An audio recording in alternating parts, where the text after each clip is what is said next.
Hey everybody, it's Master Gallengeist here, bringing you my review for the mid-season finale of Supernatural, The Spear, and I hated it. I do not recommend that anybody get any invested interest anymore in this. Now granted, I know that this has been a while since even season 5, but this just encapsulated so much wrong with Supernatural and just really, it so pissed me off when I got to the end of the episode. Like, it will just string you along, and it is just a meme machine at this point. Just meta crap at this point. There will never be. I don't know if there can be accurately any kind of resolution. Now, granted, if they got a competent enough writing team, you could swing something out, but we just keep going in the same circles, doing the same things, and this felt like the most bare bones plot portion of it at all. Like, throughout the whole, what we've had up to this point with this season. It just happens in kind of sequential order, and even certain characters ask and ruminate on why they are still alive after certain things happen, and it's just mainly because the plot demands it. It, it, I, so, they got their information from Naomi about Michael. We see the episode starts off with this holiday party, and one of these souped up monsters is killing people, and we find out that it is under Michael's orders to take the building, and he's got a new host, and it's in Kansas City, Missouri, and it's somehow tied to his plans.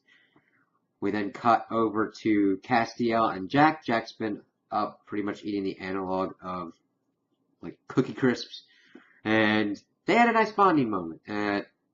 Jack was asking why Castiel didn't divulge the information of the deal he made with, they call it the MD, but I thought it was the entity from the MD. But whatever, we'll see kind of how that shakes out. But he's like, he didn't want them to have that burden, it's his to bear. And he's like, well, I don't think I'm going to be happy anytime soon. And I'm just thinking, Cass technically probably made the smartest deal in all of Supernatural history. The empty creature will not come for him until he's like given himself permission to be happy. Ha! Cass will never do that. So he'll never freaking get it. It's like, okay, cool on you. And then he like asked if he took the decoder ring out of the box. He's like, I don't know about that. But then he like gives him this decoder word and all that. I'm like, oh, that's a kind of nice little cool moment.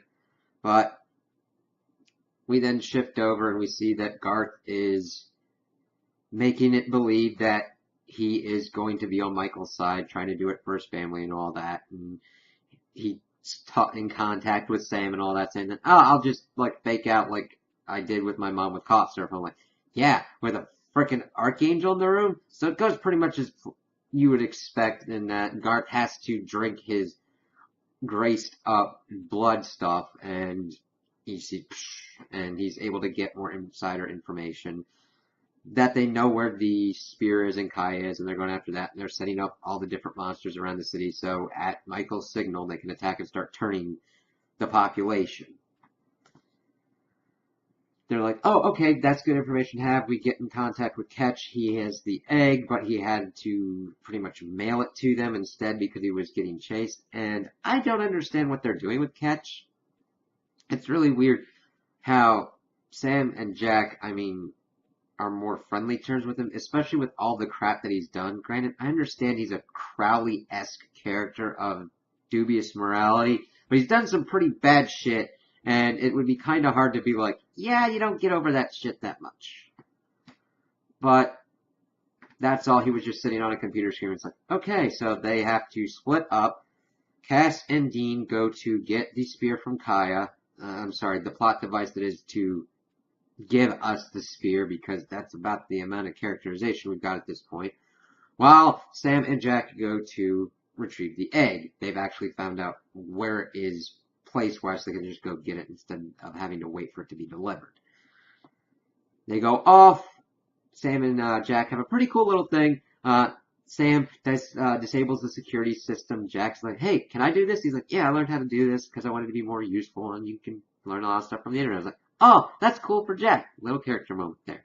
So they get in, like, huh, this is kind of a little bit lighter than what you would think, and then Michael's forces come in, they kidnap Jack, and Michael melts the egg in front of Sam and then knocks him out.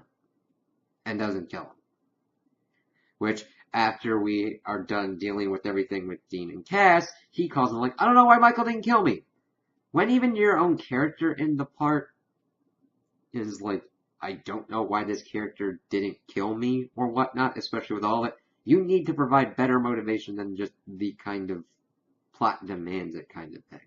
Granted, I understand Michael's got motivations and stuff and everything going on, but none of that is really clearly communicated either through his actions or us seeing or hearing what he's doing throughout the show. It's just the barest minimum to get it there. It's like, alright, well, Cass and Dean get to Darkaya, Cass commenting that Dean seems really happy. He's like, yeah, with getting Jack back like we did, it's been a while since we got a no strings attached win. I was like, yep. But they get in, and they don't see any of Michael's forces around. Darkaya holds the spear to Dean. Dean's like, you better kill me because I need that spear. And she's like, well, I got people that I gotta get back to protect. And I'm like, why did you frickin' jump over here in the first place? It really did nothing to illuminate any of her motivations as a character, and just was like, okay, they needed to give her a one to get back to her world, because she thought there'd be less monsters or whatnot. Like, oh, Michael's monsters are all the time. If that's the case, why don't you team up with them and kill Michael with the spear, and then you don't have monsters chasing after you? I don't know. There's just so many other ways for it to have gone, but she wants Jack to put her back into her world. Dean and Cass, of course, lie to her and say, yeah, okay. And she's like, you better give me back the spear, or otherwise I'll come and kill you. Alright, cool, whatever. The obstacle that has been put in the path has been removed, and now they got the spear. They then team up. They get on their way to Kansas City, Missouri, while Sam goes, hey, you know what? I'm going to do my usual stupid thing and go in there by myself when nobody has told me to.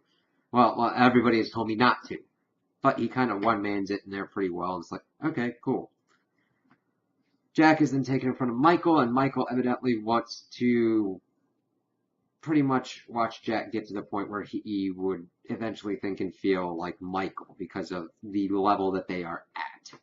And, you're not related to me. My uncle's in, the cage or whatnot. We're close enough and everything. It's like, alright, whatever. But, evidently, his change of plans this time around, which I don't even know if he's really trying to build a better world or whatnot or do anything differently, is just to use the monsters to take out the human resistance, because in his world, he had enough human resistance to give him a little bit of trouble he wants that to get out of the way so that way he can just nuke the city. I'm like, okay, you don't really have that many angels either, because this universe's heaven is fucking screwed. Completely. I mean, last time we checked was 11 angels, but we saw one redshirt angel die, so that's about 10 or whatnot, including Cass. And nobody's making anymore. Or securing the gates of heaven. I don't know why you're trying to, take over this world. It's in my head. But he does his gloaty thing. He goes off somewhere. Sam, one-man he-mans through, cuts off the two monsters' heads and everything. He's able to get to Jack.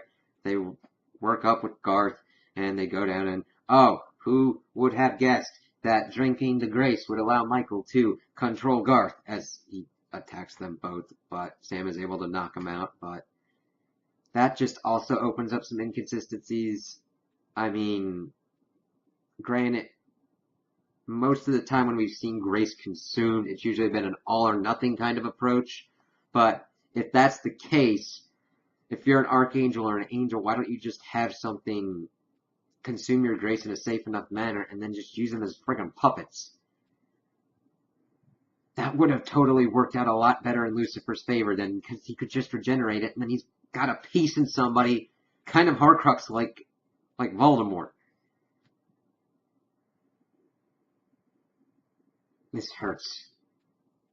But continuing on, Dean and Cass are able to get there. They're like, well, I'm kind of screwed, so let's just go and do this thing.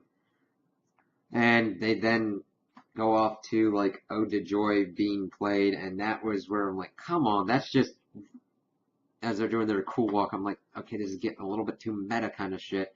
But that doesn't even, oh, trust me, I got to the end and I'm like, oh, motherfucker. So, Cass gets his ass whooped, and we see Dean trying to use the spear, and granted, Dean's cool and all and can use a lot of weapons. He's had this spear for, like, not even a day completely. Darkrai would have been the better plot device to have been thrown at Michael to use this thing effectively. But they're fighting and everything. Michael's gloating. They get to a point where they're about to take out Michael, but then the body flips over and, oh, surprise, he retakes over Dean.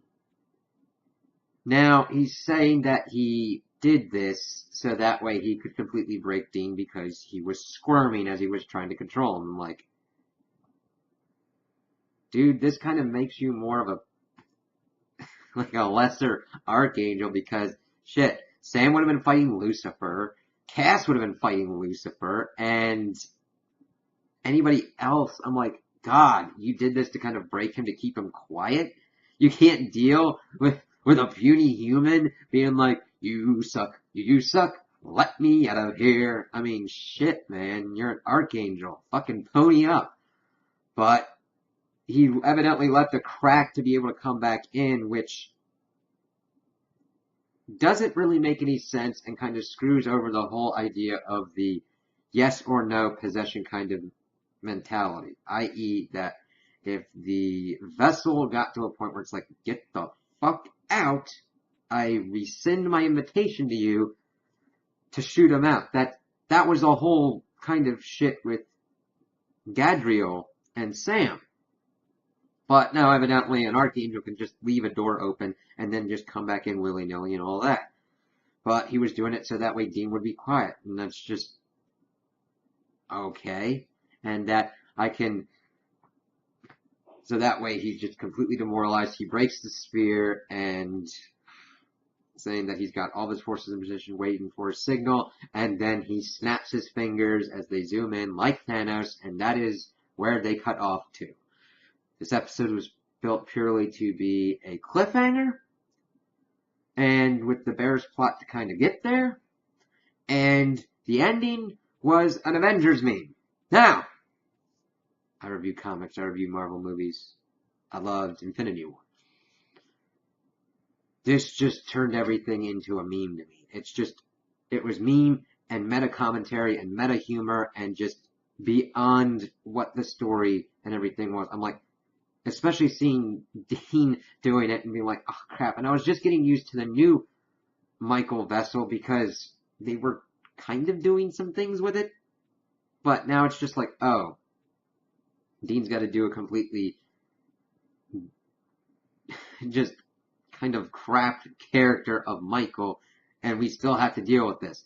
The Thanos snap really, really pissed me off because it's just, there could have been any kind of other thing. There could have been any kind of other signal that Michael could have given. But they did it as like, oh, that's a reference. I'm like, do you get it, guys? I'm like, yeah, everybody and their grandma got it. Okay? That doesn't help the story. It makes it just like, it's mainly the execution of it and how it was zoomed in on and how it cut to black and how it's like, okay, we essentially have a kind of scenario going on, kind of similar to Thanos, and that he's enacting his plan. Granted, not in the completely level-inducing thing of it is, but yet an Archangel would essentially be on a kind of level of Thanos with the Infinity Gauntlet, so why doesn't he just snap his fingers to end pretty much all of his resistance?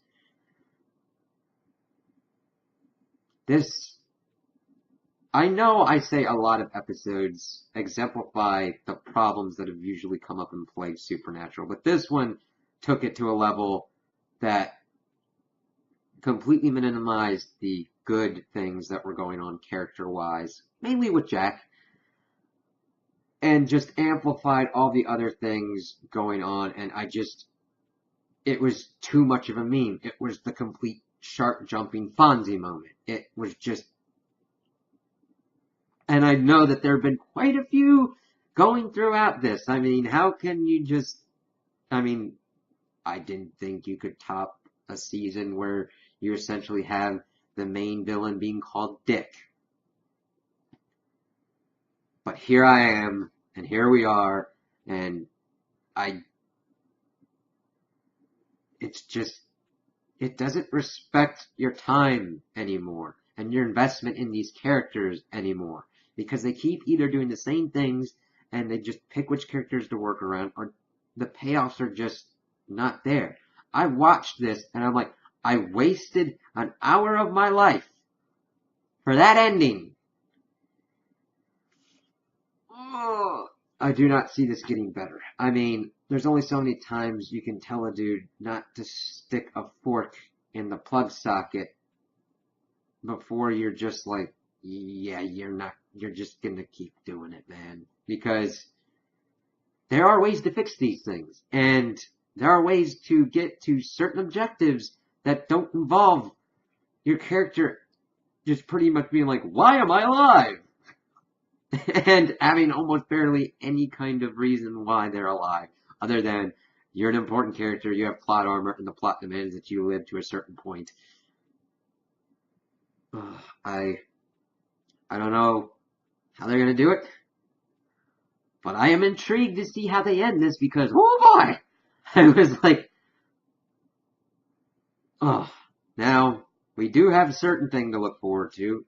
I saw that in the 300th episode, we are getting Papa Winchester back in an episode, so you might want to look into that one in February to see how that goes. I don't have faith. God, no. Not after this. This was just... I know that I've been critical of certain things going on, but this one just was like...